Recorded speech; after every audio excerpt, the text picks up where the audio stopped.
Speaking of Justin Trudeau being an idiot, the Liberal Party being a corrupt bunch of scoundrels of the highest order. Holy shit, if I may swear, as I will. The federal court ruling came down on, I'll say Monday, it might have been Tuesday. I don't know what day it is anymore. I think it came down on Tuesday. Yesterday, David Lametti, former Minister of Justice and Attorney General, Mojag, the white man who replaced the Indigenous woman who was fired swiftly after she would not adhere to Justin Trudeau's corrupt demands not to suspend prosecution of SNC Lavalin for corruption and bribery in Libya, I believe. Oh, you don't want to do my dirty work for me, woman? After I've already taken social media credit, virtue signaling points for having hired an Indigenous woman. Sorry, I should not have put an Indigenous woman in the quotes. She is an Indigenous woman. For having gotten my social media credit, is in quotes. I fire you, I demote you, I shuffle you out of my cabinet, and I put in a white man to take your place because that's how it works. White men listen to what I have to say. Ethics violation. That was his second. First one was Aga Khan. Okay. David Lametti, he was the Minister of Justice, Attorney General for 2 years, 2021 to 2023. I might be wrong on the dates. Doesn't matter. Shuffled out. Who knows why? Bada blah, whatever. Tuesday, the federal court comes down and rules that Justin Trudeau's invocation of the Emergencies Act was unlawful, unwarranted, unreasonable. David Lametti was the Minister of Justice, Attorney General at the time. Justin Trudeau unlawfully, unreasonably invoked the Emergencies Act. David Lametti nukes his Twitter account yesterday. I might be off on the dates. It doesn't matter. It's Monday, Tuesday, whatever. He nukes his Twitter account. Now, in fairness, it was his personal Twitter account in that it was at David Lametti, Lametti, at David, Lametti. For anyone who wants to go try to pull up as many deleted tweets, archive tweets as you can. It was in his personal name, but it was clearly his government account. It had Justin Trudeau on the banner with a face mask. It linked to his MP website. It mentioned that he's an MP of Parliament. He was tweeting out political liberal crap from that. I was tweeting at him, responding to him. So in his personal name, bullshit, he was using it as an official government account. He nukes it. Bam. Every message to which I've ever replied, it says this account no longer exists. Every tweet to which I retweeted, quote tweeted, linked his name. This account no longer exists. Something went wrong. Oh yeah, something went wrong. Big time wrong. He nukes his account yesterday. What's the news of the day? I mean, you all know exactly where this is going. I didn't even, maybe you don't know where this is going because I didn't know that this was where it was going to be going today. What happens today? He resigned, people. That's what happened. Look at that. It's a face. You know he's got to be trustworthy. You can't judge a book by its cover, but sometimes you can judge a book by reading the back page. Former Justice Minister David Lametti resigning as Liberal MP to join law firm. By the way, I know Fasken Martineau. I applied to Fasken Martineau. I was a lawyer at Borden Ladner Gervais, BLG. I got accepted in a number of law firms. Not Stikeman Elliott, where my father was currently a partner, but probably all for the better. David Lametti, a day after the federal court rules the invocation of the Emergencies Act while he was the Minister of Justice and Attorney General, unlawful, unreasonable, nukes his Twitter account. A day later, after he nukes his Twitter account, he's resigning. Oh, but he's resigning to return to private practice. Because you want a lawyer in private practice who was at the helm of the ship for unlawfully and unreasonably invoking the Emergencies Act. That's exactly the type of lawyer you want in private practice. Lametti was one of 7 ministers to be ousted in the last cabinet shuffle. Among them, 5 have already announced that they are leaving politics. Former Justice Minister David Lametti is resigning as a Minister Liberal of MP at the end of the month. In a statement, Lametti said, "It is with some sadness," end quote, that he is leaving his, quote, dream job. Who in the name of God's green earth has a dream job of being a politician? You know who? If it's true, scumbag politicians. the decrepit wretch of the universe is a dream job of being a politician. More accurately, dude couldn't wait to get out of this sinking ship. The rats are jumping ship. This sinking ship, and it's sinking, and it's sinking fast. Oh, he said to his constituents he'd benefit from a change of voice and style after more than 8 years in the job. A professor at McGill University, Faculty of Law. That's where I did my honors degree in philosophy. Lametti was first elected as MP to LaSalle Verdun, 2015. Served as parliamentary secretary. Yada yada. Okay, he's a very accomplished politician.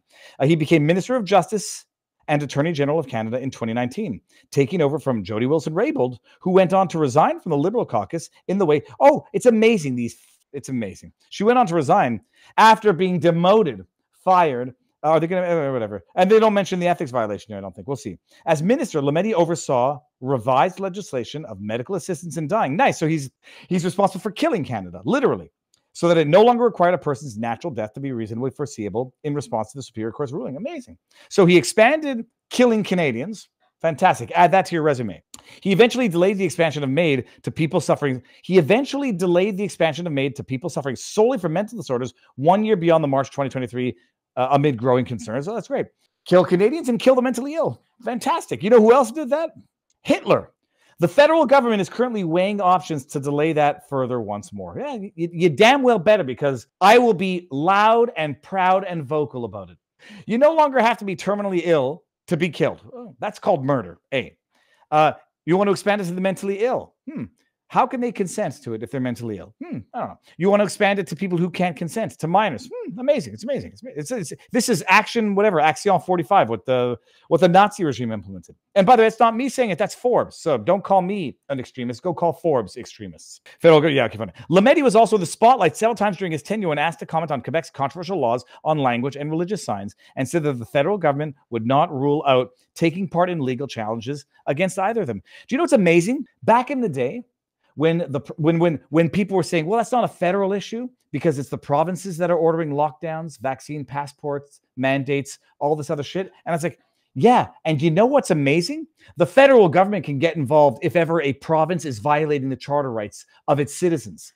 Provinces don't have carte blanche to violate the charter rights of their citizens just because of provincial powers. The federal government could get involved. And the fact that the federal government didn't get involved and actually encouraged it and financed it was their active, overt promotion of these unconstitutional measures. He says, oh yeah, when it comes to religious laws, controversial laws on language and religious signs, then maybe the feds are going to get involved to provincial overreach.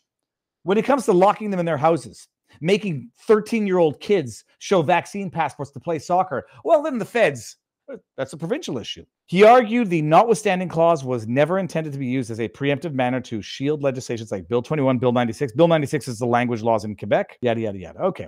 More recently, Lametti was criticized for his department's slow action on bail reform. Okay, we don't care about that. It was during his tenure that the Supreme Court Justice Richard Wagner slammed the Prime Minister's office for chronic shortage of judges across the country. I happen to know which Richard Wagner. I'm fairly certain I pleaded in front of him at one point. Very smart. Not at the Supreme Court. I think I'll have to double check. Maybe wrong, but he's very, very smart, which he said could undermine Canadians' confidence in the justice system and democratic institutions. Oh, amazing.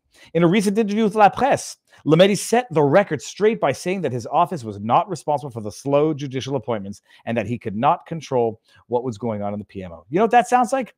Don't blame me. It's Justin Trudeau's problem. Lametti was ultimately dropped out of the cabinet during Prime Minister Justin Trudeau's most recent shuffle back in July, which saw rookie minister Arif Virani take the spot. We're going to go to this guy's Twitter feed in a second. Okay, fine, whatever. At the time, the recently ousted minister said it was a surprise to lose this cabinet position. Lametti will be joining Fasken Martineau Dumoulin, where he'll be focusing on Indigenous law and technology. Okay, whatever. So he's going back to private practice. A man who's got, all the accomplishments that government brings. He could single-handedly take pride in having killed many, many Canadians, or partaken in the legislation that allowed for the premature termination of the lives of people who were not terminally ill. Good for him. Oh yeah, also he was kind of involved in that little thing known as the unlawful, unreasonable invocation of the Emergencies Act. And then yesterday, deletes his entire Twitter account. The amazing thing is this. I was saying yesterday, just thinking like 2D chess. How many tweets did he delete that were incriminating? Okay, potentially incriminating. It's amazing. That's 2D. Then the 3D chess, which someone brought to my attention today, they said, Chrystia Freeland announces that they're going to appeal this decision. And then a day after she announces that, the former Minister of Justice and Attorney General nukes evidence that might potentially be relevant, or I should say potentially nukes potential evidence that could potentially be relevant in the context of an appeal. Now, it's true. You don't typically get to adduce new evidence before the Court of Appeal unless there's good reason. You make a motion.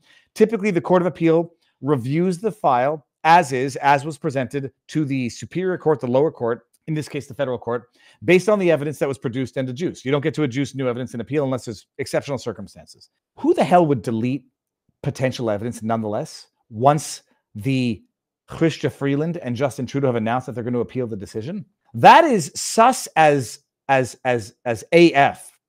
Sus AF, as we say. And then, so that's the 3D level chess. Like, oh my goodness, okay. The dude, after they announce the appeal, deletes what might be relevant for the purposes of any appeal. Maybe they want to show that he lied, and they found recent tweets showing that David Lametti or the government lied about X, Y, or Z in the context of invoking the Emergencies Act. Bam, nuke the account. The day after they announce that they're going to appeal the loss. That's sus AF. Then I go 4D chess. What did he have in his DMs? What is most incriminating sometimes in Twitter is not a tweet, it's not a like, it's not a follow, it's your DMs. And I'm not saying this is confession through projection. Someone can hack my DMs tomorrow and I wouldn't give a crap. I just have to change my cell number, and a number of other people would have to change their cell numbers. What was in his DMs?